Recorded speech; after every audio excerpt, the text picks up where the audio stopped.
नमस्कार साथियों, Madhya Pradesh CM rise entrance परीक्षा की दृष्टि से बेहद महत्वपूर्ण चैप्टर टीचिंग एप्टीट्यूड के हम इस वीडियो में क्वेश्चन कवर करेंगे 30। तो दोस्तों आप वीडियो को लाइक कर दीजिए, शेयर करना नहीं भूलिए। चलिए साथियों अब हम वीडियो शुरू करते हैं।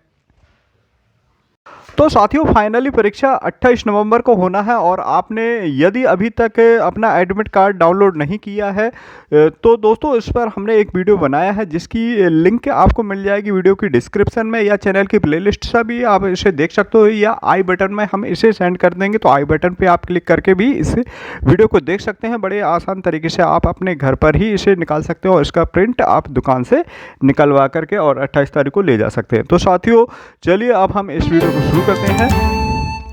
तो जैसा कि पहला क्वेश्चन दिया है, छात्रों में पढ़ाई के साथ साथ खेल भावना को विकसित करने के लिए आपको क्या करना होगा। उन्हें खेल के माध्यम से पढ़ाना चाहिए या खेल में सर्वांगीण विकास होता है बतलाना चाहिए, खेल के पाठ को अवश्य पढ़ाना चाहिए या छात्रों के साथ खेलना चाहिए। तो इसमें इसके अकॉर्डिंग साथियों खेल की भावना विकसित करने के लिए छात्रों के साथ खेलना ही चाहिए। तो देखते हैं इसका आंसर। तो इसका राइट आंसर है डी। नेक्स्ट अगला दिया है आक्रामक आवेगों को सभ्य सामाजिक क्रियाओं में लगाना क्या कहलाता है। सामाजिकरण, बौद्धिक औचित्य, उदात्तीकरण या इनमें से कोई नहीं। तो इसका आंसर देखते हैं, उदात्तीकरण कहलाता है। पाठशाला में जिस समुदाय में बच्चों के लिए होती है उसकी आवश्यकता के अनुरूप ही पाठशाला की क्या होना चाहिए, शिक्षण विधि, इमारत होनी चाहिए या पाठचर्चा होनी चाहिए या शिक्षा का स्तर होना चाहिए। तो पाठशाला की जिस समुदाय में बच्चे के लिए है तो उसके लिए उसमें पाठचर्चा होना चाहिए। नेक्स्ट दिया है पठन पाठन विधि के निम्नलिखित चरणों में से किस चरण पर अध्यापक को सबसे अधिक समय देना चाहिए। तैयारी पर, सामान्यीकरण पर, तुलना पर या प्रस्तुतिकरण पर। तो इसका साथियों इसका सही जवाब है प्रस्तुति, प्रेजेंटेशन यानी प्रस्तुतिकरण पर ध्यान देना चाहिए। नेक्स्ट कक्षा शिक्षण की विश्लेषणात्मक विधि के अधीन छात्र क्या करते हैं। अज्ञात से ज्ञात, ज्ञात से दो तत्वों की तुलना करते हैं, दो तत्वों के विश्लेषण करते हैं या ज्ञात से अज्ञात की ओर जाते हैं। तो साथियों जहाँ पर यहाँ विश्लेषण विधि की बात की है तो विश्लेषण विधि में तो ज्ञात से अज्ञात की ओर बढ़ते हैं, जबकि संश्लेषण विधि में अज्ञात से ज्ञात की ओर जाते हैं। तो इसका जो राइट आंसर है। अगला प्रश्न दिया है कक्षा शिक्षण की संश्लेषण विधि के अधीन होता है क्या। तो ज्ञात से अज्ञात से ज्ञात और ज्ञात से अज्ञात, तर्क शक्ति, सक्रिय भागीदारी। तो इसमें संश्लेषण पूछ लिया तो संश्लेषण में क्या होता है, ज्ञात से अज्ञात की ओर होता है। तो इसका राइट आंसर 20। नेक्स्ट देखते हैं शिक्षा के क्षेत्र में रूसों का योगदान महत्वपूर्ण है, इसलिए कौन सा योगदान उसका नहीं है। तो रूसों का योगदान नहीं है ये पूछा गया है। तो शिक्षा में अध्यापक की केंद्रीय भूमिका ये उसका नहीं है, बाकी सभी है। किस छात्रों की उपलब्धि का मूल्यांकन किस आधार पर किया जाता है। किसी छात्र की उपलब्धि का मूल्यांकन किस आधार पर किया जाना चाहिए। तो ये सभी लग रहे हैं इसके। चलिए इसका राइट आंसर है डी। नेक्स्ट है मानसिक दृष्टि से पिछड़े बच्चे आमतौर से अधिक संवेदनशील होते हैं, अनुशासनहीन होते हैं या शक्तिशाली होते हैं या निष्ठावान होते हैं। तो मानसिक दृष्टि से पिछड़े छात्र, तो इसका जो राइट आंसर है साथियों ये यदि स्कूल में बच्चों की वाद विवाद प्रतियोगिता होने वाली है तो आप कुछ बच्चों के लिए भाषण लिखेंगे, भाषण लिखने की विधि बताएंगे, भाषण का अभ्यास कराएंगे, भाषण के लिए कहाँ से सामग्री लें इसका मार्गदर्शन देंगे। तो स्कूल में जो बच्चे हैं उनके लिए भाई इसमें तो हम भाषण के लिए कहाँ से सामग्री उपलब्ध करें इसके लिए ही मार्गदर्शन दे सकता है एक शिक्षक।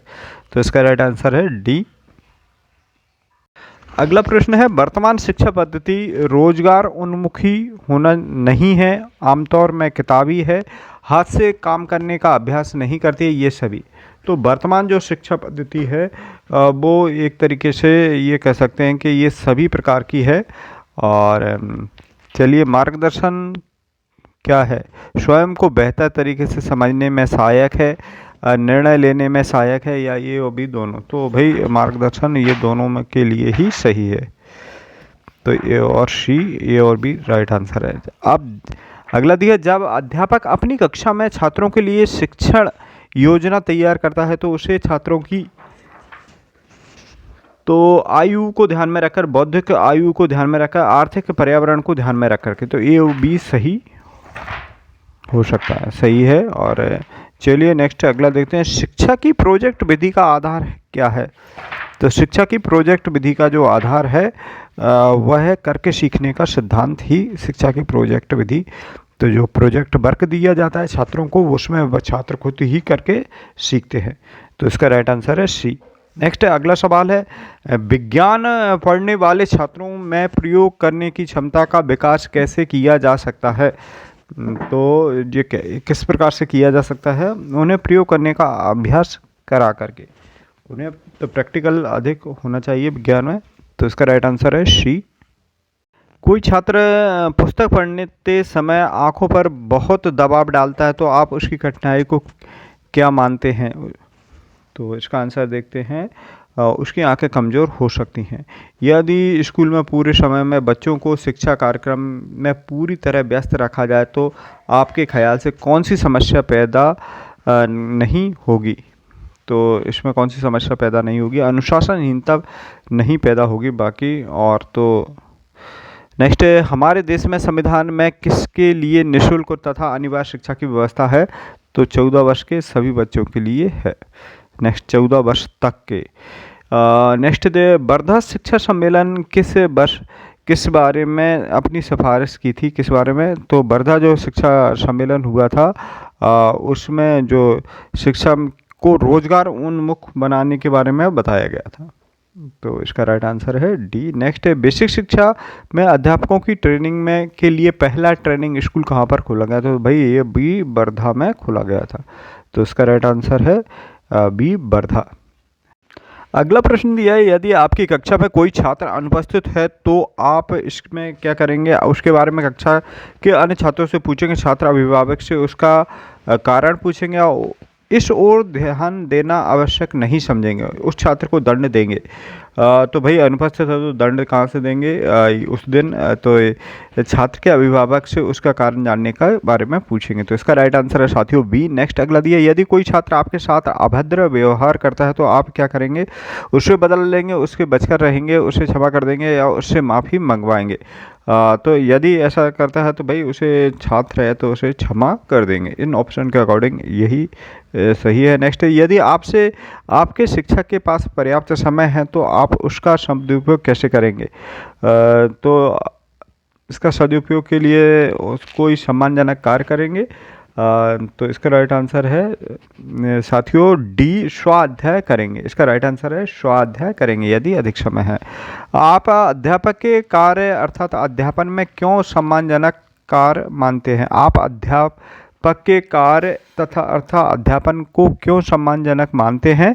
तो इसमें खूब छुट्टियां मिलती हैं, पर्याप्त वेतन मिलता है, बच्चों पर रौब झाड़ते हैं, इस वजह से यह समाज में आदर मिलता है। तो भाई शिक्षक के लिए समाज में आदर मिलता है, लेकिन अभी ऐसा नहीं देखा जा रहा है ज़्यादातर अधिकतर। और नेक्स्ट देखा गया अनुभवी अध्यापक के बारे में दिया गया है। तो छात्रों को पढ़ाने के लिए घर पर तैयारी नहीं करते हैं, बच्चों की आसानी से अनुशासन स्थापित कर लेते हैं, छात्रों को गृह कार्य नहीं देते हैं, पाठ को अधिक से अधिक रोचक बना सकते हैं। तो अनुभवी शिक्षक जो होते हैं वो पाठ को अधिक से अधिक रोचक बना सकते हैं। साथियों यहीं पर जैसे कि उत्कृष्ट विद्यालय, बहुत सारे मॉडल स्कूल जो बनाए गए हैं, CM राज स्कूल, जहाँ पर अध्यापकों ने इसका विरोध किया है कि लंबे समय से वो है उस स्कूल में टीचिंग करा रहे हैं और एक अनुभवी शिक्षक हैं और उनकी एज अधिक हो गई, 60 ईयर हो गई। तो ऐसे शिक्षक अब उस स्कूल से हट रहे हैं। तो एक जहाँ पर आंदोलन चल रहा है, तो कुछ शिक्षकों को इसके बारे में उन्होंने हमसे कहा भी है कि आप अपने चैनल के माध्यम से इसे प्रसारित करें। तो उन शिक्षकों को उसमें रहने की सरकार की तरफ से अनुमति मिलना चाहिए, ऐसे अनुभवी शिक्षकों की। तो साथियों मिलते हैं अगले वीडियो में, तब तक के लिए जय हिंद जय भारत।